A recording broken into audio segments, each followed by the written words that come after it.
ጉርጓዳ አስቆፍርለት እስከዛ ሮቢት አጃቢ ቆስሏል እንጂ ደህና ነው ውሏል ወደ አርባይቱ ምን አዛሩ እንግራ ምን ያረጋል ደግሞ ያቃጥሉት ማታ የሚቀበር እንደሆነ ነው እንጂ ዙሮ ዙሮ በቃ እሸቱ ይዞት እየመጣ ነው አስነስቻለሁ አሁን አጃቢው ነው የጠፋኝ አላውቀዋል እኮ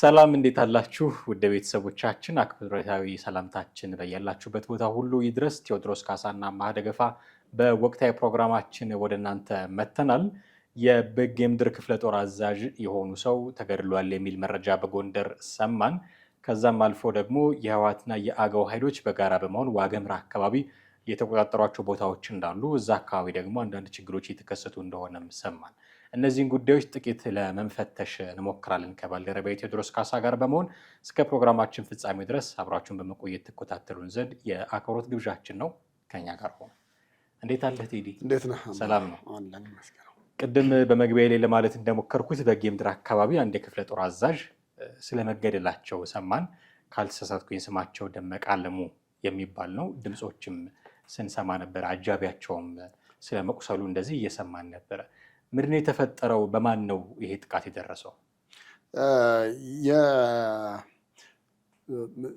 የስልክ ልውውጡ ላይ እንደሚያሳየው ከፋኖ ኃይሎች እንደሆነ የሚያሳይ ነው የሚመስለው እንግዲህ በዛ በጌምድር አካባቢ የነበሩ ባለስልጣን ብለው ነው እንትን ያደረጓቸው ሙሉ ለሙሉ ስማቸውን አልጠቀሱም ግን ሰውየውን መግደል መቻላቸውና የእሳቸው አጃቢ የነበረው ደግሞ ቆስሎ አቁስለውት ግን እንዳመለጣቸው አድርገው ከዛ በኋላ የቀብር ቦታውንም የተነጋገሩ ነበረ የት ይቀበር ቤተክርስቲያን ይቀበር እዚህ ይቀበር ሌሊት ይቀበር ቀን ይቀበር ምናምን የሚሉ ስልክ ልውውጦች ነበሩ አዎ እና እንግዲህ የተወሰነ ጥራት ካለው ለኦዲየንስም ቢያዳምጡ መድኃኒዓለም ይቀበርና ጉርጓዳ አስቆፍርለት እስከዛ ሮቢት እና ለወሬ ፈቃደኛ ናቸው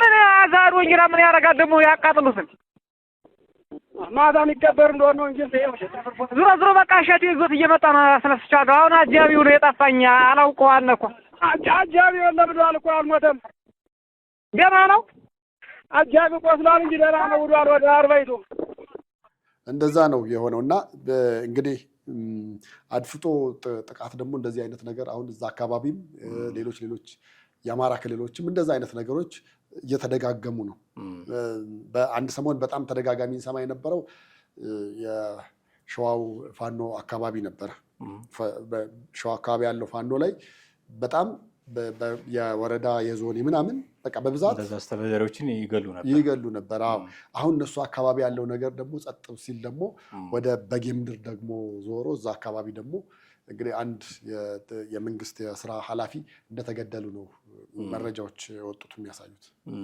እንግዲህ አንተ ለማለት እንደሞከርከው ሸዋ አካባቢ እንዲህ ይደረግ ነበረ ጎጃም ውስጥ የሰማናቸው ነገሮች አሉ በተደጋጋሚ እንዲህ ያሉ ነገሮችን እንሰማለን የአማራ ክልል ውስጥ ትልልቅ ባለስልጣናት ሳይቀር አንድ የብልጽግና ፓርቲ ጸሐፊ ራሱ አሁን ሰማችሁ ተዘነገኝ ትልቅ ታዋቂ ባለስልጣን እንዲሁ በእንዲህ አይነት እርምጃ ነው መንገድ ላይ ለመስክ ጉብኝት ሄደው ሲመለሱ ከነሹፌራቸው የተገደሉት እርምጃ የተወሰደባቸው በተደጋጋሚ እንዲህ አይነት ነገሮችን እየሰማ ነው እና አማራ ክልል ውስጥ ይሄ ከቀጠለ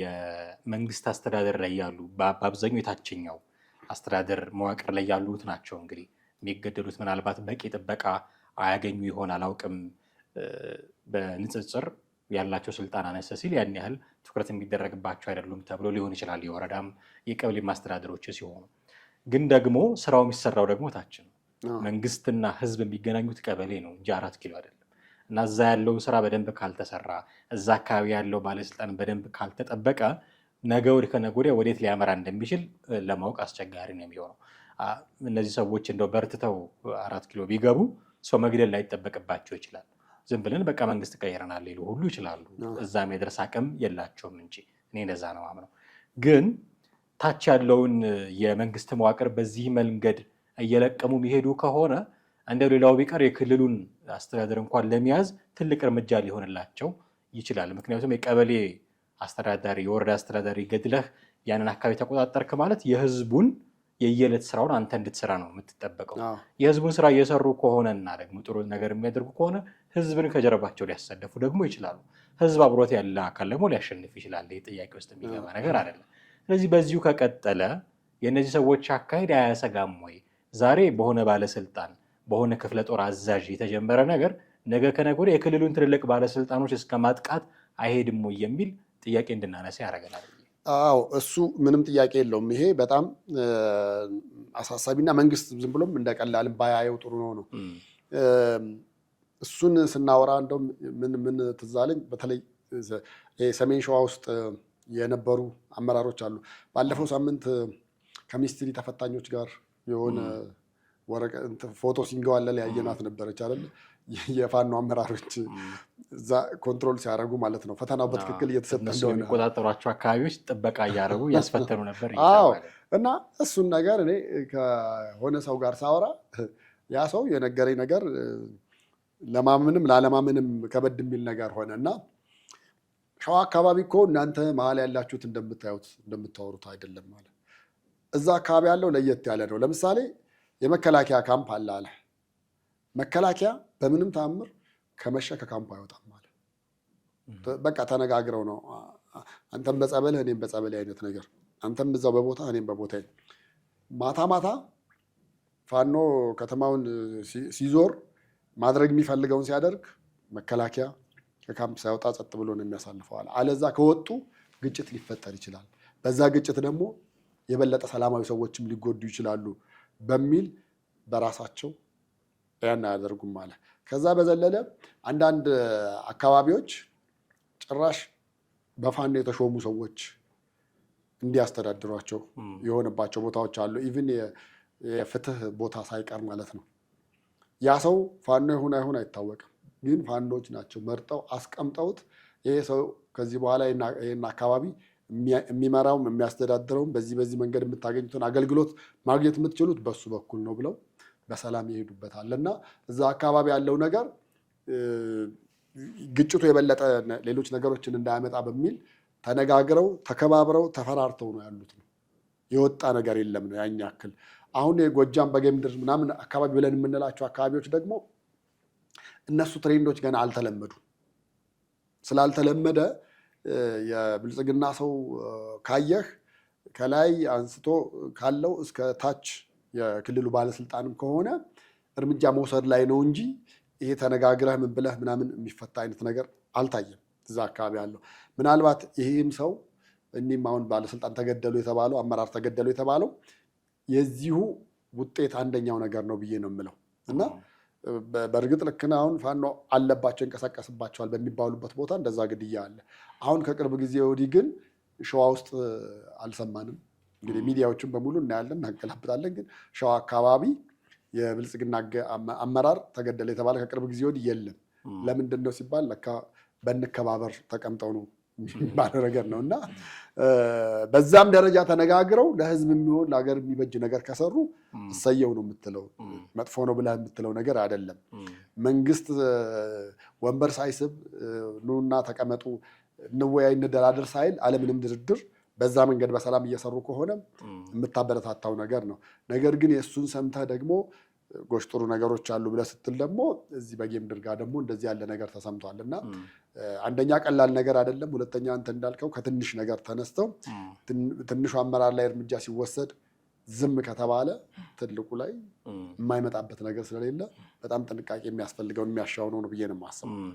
አዎ በጌምድር አካባቢ እንግዲህ እንዲህ አይነት ጉዳዮች ተከስተዋል። ዋግምራ አካባቢም በጣም ደግሞ ትኩረት የሚሹ ጉዳዮች እየተፈጠሩ ነው። ዋግምራ ላይ የህወሓት ኃይሎች እና የአገው ኃይሎች የሚባሉ በጋራ ጥምረት ፈጥረው ከተማዎችንም ስለመቆጣጠራቸው ከዚህ በፊት በዜና ዘገባ የሚሸፈናቸው አሉ። ከተማዎችን፣ ወረዳዎችን እንደዚህ ተቆጣጥረዋል።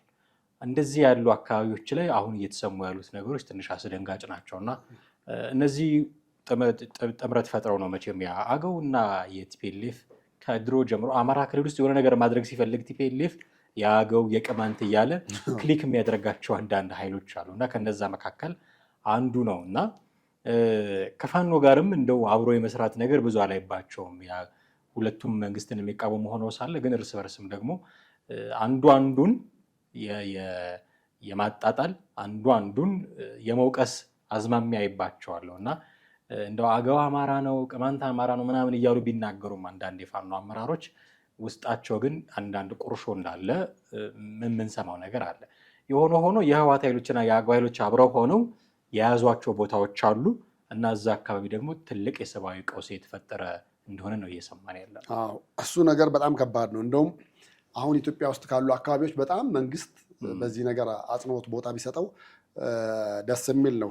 አንዳንዶቹን እኛ ማንነግራቸው ለሚዲያ ፍጆታ የማይበቁ ድርጊቶች ሁሉ እንደተደረጉ ነው እዛ አካባቢ እየተሰማ ያለው።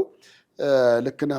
በትግራይና በአገው ኃይሎች ቁጥጥር ስር ነው። አንደኛው በተለይ ይሄ አዴን የሚል ነው የአገው ዴሞክራሲ ንቅናቄ በሚል የሚንቀሳቀስ ነው። በእርግጥ በፊት ጀምሮ የነበረ ነው፣ ግን አሁን ደግሞ አማራና ትግራይ አዋሳኝ የሆኑ ቦታዎችን ተቆጣጥረው ይዘዋል ነው የሚባለው። እዛ አካባቢ እንደውም ዛታ ኮረምና እስከ ቆቦ ድረስ ነው። እስከ ቆቦ ድረስ ተቆጣጥረዋል። እንግዲህ እዛ አካባቢ አሁን የባንክ አገልግሎት እንደሌለ ነው። ሱቆችም ተዘግተዋል ነው። ለምን? ሸቀጥ የሚገባበት መንገድ የለም።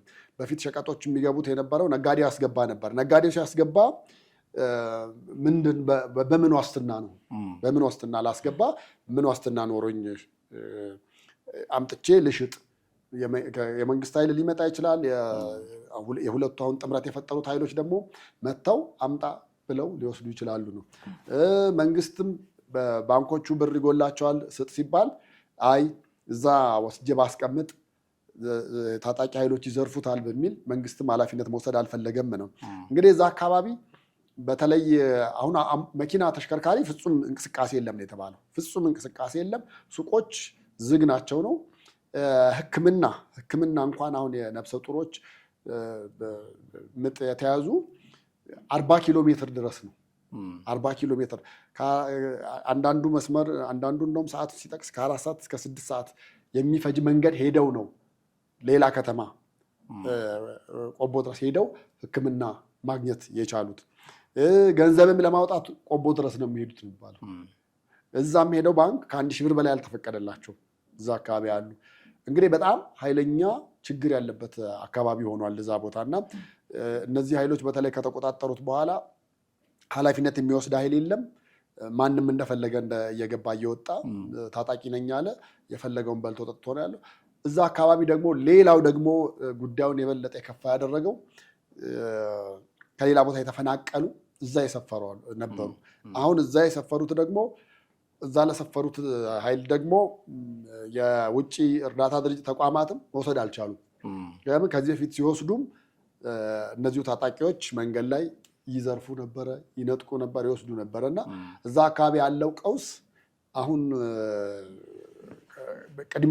ቅድሚያ ብቻ ሳይሆን የቅድሚያ ሊሰጡ የሚገባ ነው ብለህ የምትለውን ያክል እጅግ በጣም ከባድ የሆነ ኑሮ ሁኔታ እያሳለፉ እንደሆነ ነው እዛ አካባቢ ያሉ መረጃዎች እየወጡ ያሉት እና እንደውም አሁን እውነት ለመናገር እነዚህ ወደ ዓለም አቀፍ ሚዲያዎች አልወጡም እንጂ ዓለም አቀፍ ሚዲያዎች እነዚህን ዘገባዎች ቢያዩ እዛ አካባቢ የሚደርሰውን የሰብአዊ መብት ጉዳት እንትን ቢያደርጉ አጠቃላይ ለዓለም ሚዲያዎች መውጣታቸው አይቀርም እና በጣም መንግስት በዚህ ጉዳይ ላይ አስቸኳይ እርምጃ ወስዶ ነገሮችን ወደ ቀድሞ ነገር መመለስ መቻል አለበት ብዬ ነው የማስበው እና በጣም እኛ እንደነገርናቸው የቀለለ ሳይሆን በጣም የከፋና ከባድ የሆነ ችግር እንዳለ ነው እዛ አካባቢ መረጃዎች የሚያሳዩ። ወደ ወረዳው ዋና ከተማ ወደ ሰቆጣ በብዛት የሸሹ በቁጥር በጣም በርከት ያሉ ሰዎች እንዳሉ ነው የሚነገረው። እዛ አካባቢ ቅድም ለማለት እንደሞከርኩት የህወሓትም የአዴን የሚባሉትም የአገው ዴሞክራሲያዊ ንቅናቄ ኃይሎች ጥምረት ፈጥረው የራሳቸውን ስራ እያከናወኑ ያሉበት ቦታ ሆኖ ነው የተገኙ። የኔ ጥያቄ ለአማራ ህልውና ብለን ነው ብረት ያነሳ ነው የሚሉት ፋኖች። የአማራ ህልውና ማለት መራብ የለበትም፣ መገደል የለበትም፣ መሰደድ መፈናቀል የለበትም የሚል ትልቅ ጥያቄ ነው ያነሱት።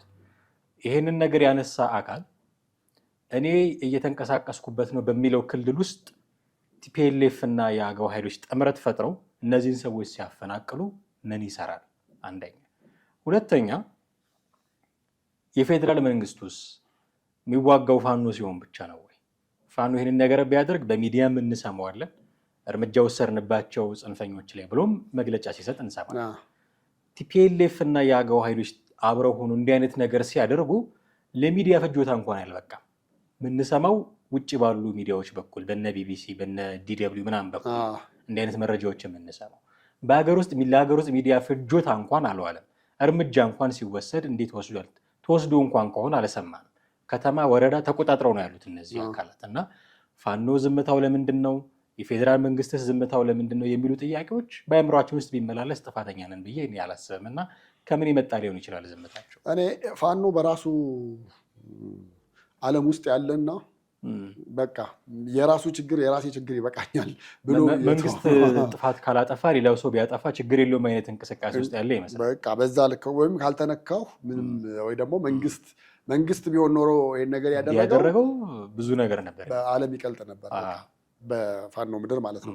እና እዛ አካባቢ በጣም ከባድ የሆኑ ነገሮች እየደረሱ ነው። ደግሞ የሚገርመው አሁን ስለ መከላከያ የሚያነሳ አለ። መከላከያ በቅርብ ርቀት ላይ አለን ያሉት፣ በቅርብ ርቀት ላይ ካምፖ አለ፣ ግን ምንም አይነት እንቅስቃሴ አላየንም ነው የሚሉት። እና ይሄ ድርጊት 3 ወር በላይ አልፎታል ነው የተባለው። 3 ወር በላይ ነው ይሄ ነገር። አሁን ተባባሰና አሁን ጭራሽ መንገድ ከነጭራሹ ተዘጋ ነው መንገድ። አሁን የነዳጁን ጉዳይ አንደኛ ነገር ነው። ግን አሁን በጠቀስናቸው ከተሞች ምንም አይነት የተሽከርካሪዎች አይንቀሳቀሱም። ሱቆቹም ዝግ ናቸው።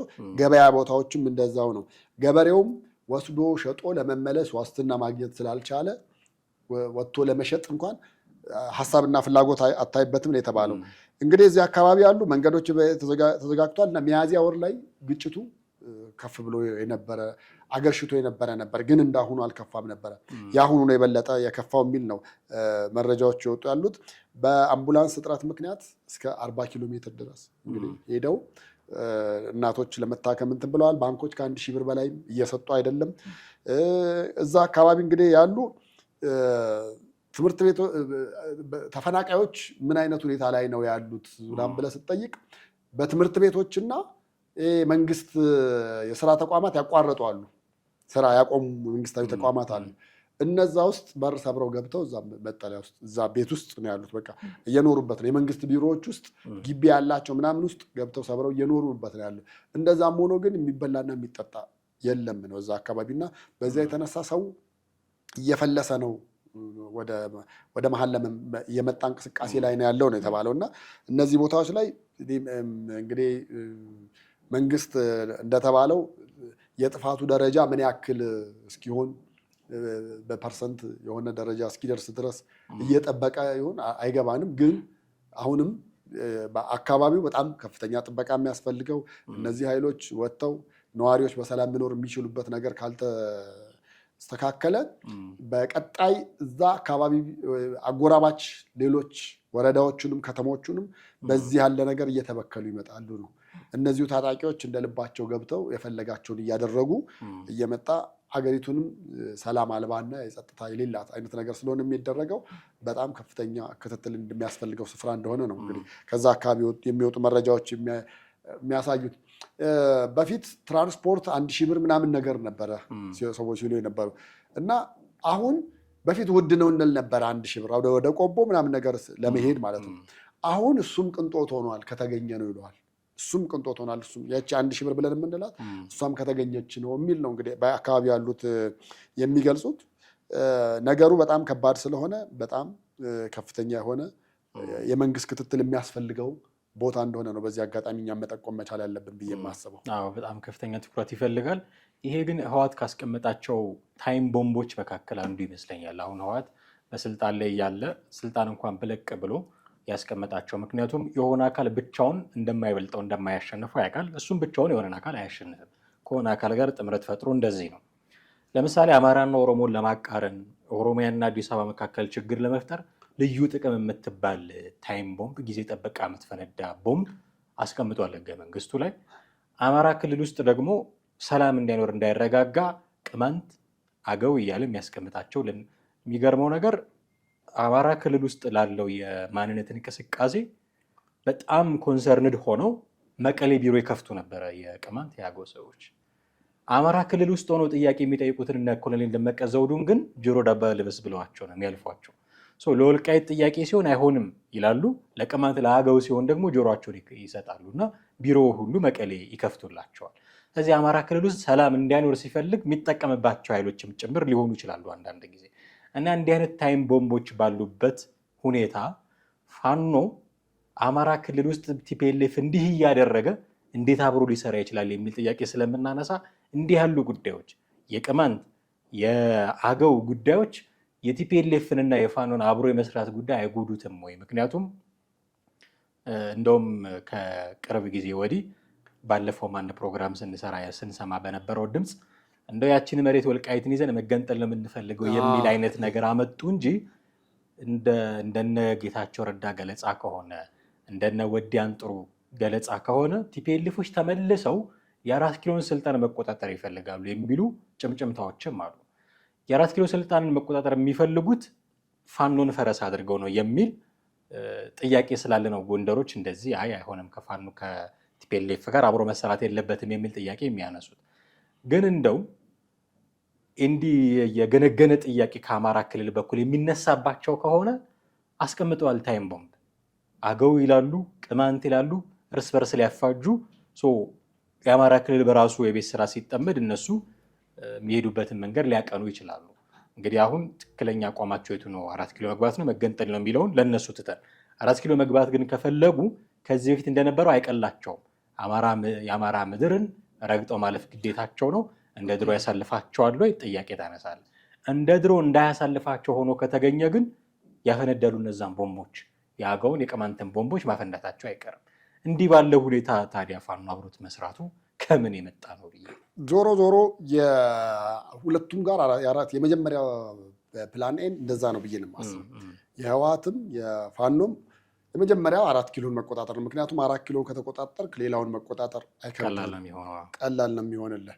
ሌላ አካባቢ ምንም አይነት አመፅ ቢያነሳ ምንም ቢያደርግ በጦር ኃይልም በምንም ለማስቆም የተቻላቸውን ርቀት ያህል ይሄዳሉ። እሱም ለህልውናቸው ሲሉ ነው። ከዛ የዘለለ ይሄ ፕላን ቢ ምናምን ነገር ነው። ፕላን ቢ ደግሞ ክልላችንን ራሳችን እናስተዳድር የሚል ነገር ሊያመጡ ይችላሉ። አሁንም ልክ ለምሳሌ በዘመነ ኢህአዴግ